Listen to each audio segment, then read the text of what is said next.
Hola, ¿cómo están a todos los que me están viendo? Mi nombre es Edric Ernesto Prado, yo soy mexicano, vivo actualmente en Bogotá, Colombia, tengo 26 años, soy psicólogo clínico, psicólogo forense y soy parte de Kinship. Y pues quiero hablarles un poquito sobre mi experiencia en Kinship y sobre mi camino en la espiritualidad. Es una pregunta interesante porque aunque yo dentro de mí, yo sabía que yo era una persona o con una sexualidad distinta a lo que pues acostumbra dentro de la iglesia. La verdad es que por mi educación familiar y por la educación adventista realmente yo no era expresada. Entonces la mayor parte de mi vida estuve haciendo lo que se esperaba de mí. Por supuesto que disfrutaba grandes cosas de la iglesia, porque la iglesia me ha traído muchas bendiciones. Disfrutaba mucho los campamentos, disfrutaba mucho el servicio de alabanza en la iglesia y muchas actividades que se hacían allí. Cabe destacar que mi familia es una familia muy activa en la iglesia. De hecho, yo era uno de los miembros jóvenes más activos en la iglesia. Mi participación era inclusive más activa que la del resto de mis compañeros en la iglesia. Entonces, pues no hubo mucha diferencia hablando de forma externa. De forma interna, pues claro que había un choque. Yo desde pequeño sabía que había algo distinto en mí. No sabía exactamente qué, pero cuando fui adolescente y conforme fui creciendo me di cuenta que era lo que me ocurría. Para mí fue algo muy difícil porque yo recuerdo haber hecho inclusive ayuno yo mismo para que Dios me quitara lo que yo pensaba que era un pecado. Yo le pedía a Dios que cambiara lo que había en mí, que cambiara mis pensamientos, las personas de las que yo me enamoraba. Entonces fue muy difícil porque yo dentro de mí sentía que tenía como una especie de mancha, ¿no? Antes de yo poder expresarme. Entonces ha sido muy difícil. Posteriormente, cuando fui más grande, cuando ya fui un joven adulto, allí era aún más difícil porque fue cuando yo empecé a tener un contacto pues con mi sexualidad, hablando con conocer personas con la misma orientación que yo o con orientaciones diversas. Entonces allí tenía que hacerlo a escondidas, inclusive tener alguna amistad o poder charlar o poder platicar. No podía contarle a mi familia ni a mis amigos de la iglesia lo que ocurría. Mi orientación sexual yo la acepté en algún momento. Sin embargo, yo consideré que esa orientación tenía que ocultarla, tenía que eliminarla o suprimirla de mi vida, ¿no? Que era algo que yo no podía llevar a cabo, o si lo hacía a escondidas y con mucha culpa. Sin embargo, yo el año pasado conocí a una persona, se llama Samuel García. Si tú me estás viendo, porque también has sido parte de Kinship, si tú me estás viendo te agradezco mucho porque tú fuiste, yo creo que hablando de las personas que son adventistas y que también comparten, conocen o respetan las orientaciones sexuales diversas, tú fuiste el que tuvo más importancia en mi vida, ayudándome a entender que yo no estaba mal, que Dios me ama así como soy, que soy un hijo más de Dios, así como ustedes, así como yo, somos sus hijos. Y gracias a ti yo empecé el camino para unir estas dos esferas de mi vida. Yo cuando leí un libro que se llama Comer, Rezar, Amar, encontré una frase que decía que a veces uno tiene esferas en la vida que se contradicen unas a otras. Entonces, la autora de ese libro decía que quería vivir una vida tan expansiva que pudiera abarcar todas esas esferas.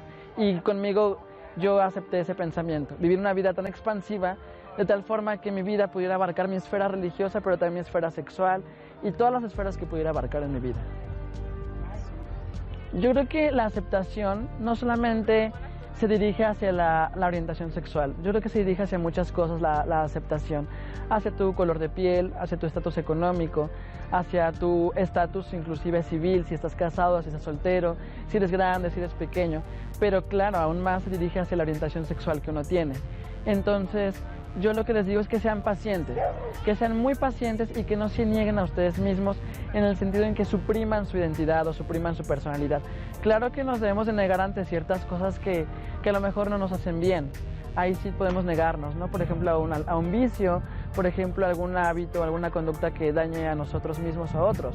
Pero no debemos suprimir nuestra personalidad, no debemos suprimir lo que somos, hay que ser pacientes y algún día podemos encontrar una fisura o esa puerta entreabierta en la que podemos salir hacia el mundo y gritar quiénes somos.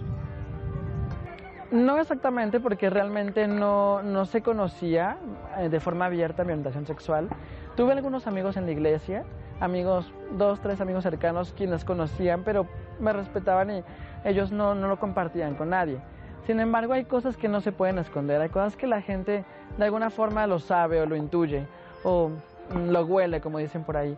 Entonces sí, cuando era más pequeño recibía burlas por parte de mis compañeros en el club o en las clases de la iglesia, debido a que a lo mejor mi forma de hablar era distinta, mis comportamientos, mis gustos tal vez no eran lo suficientemente heteronormativos como para encajar con ellos.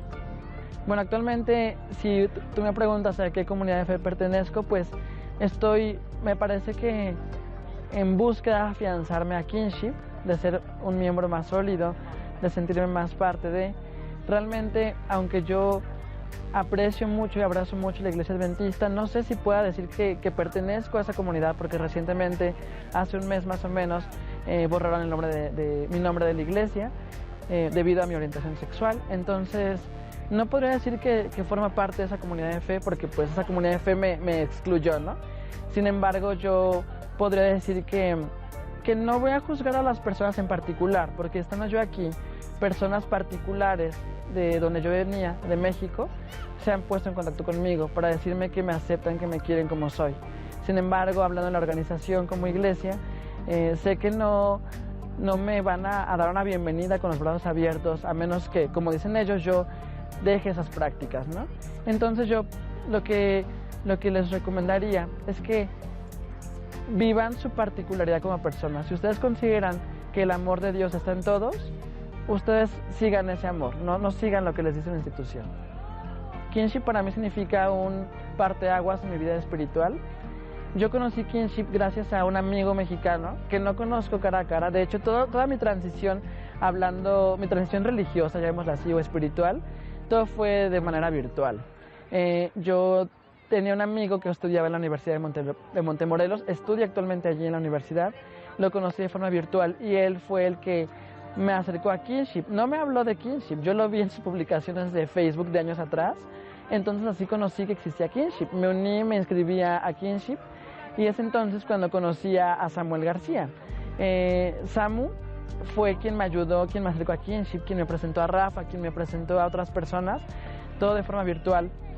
Entonces Kinship para mí significa como una especie de islote dentro de la turbulencia que era mi vida en ese entonces, que fue durante muchos meses una tormenta, y Kinship fue un islote virtual, llamémoslo así, donde yo me pude detener a descansar, y ahora quiero que sea como una especie de archipiélago, ¿no? o de una zona continental en mi vida, en la que yo pueda pues pararme, estar bien, estar firme y acercarme a Dios, acercar a mi esposo Felipe, que gracias a Kinship también se acercaba a Dios, y de esa forma podamos ser parte de la comunidad y ayudar a otra gente a que sea parte, a que tenga fe.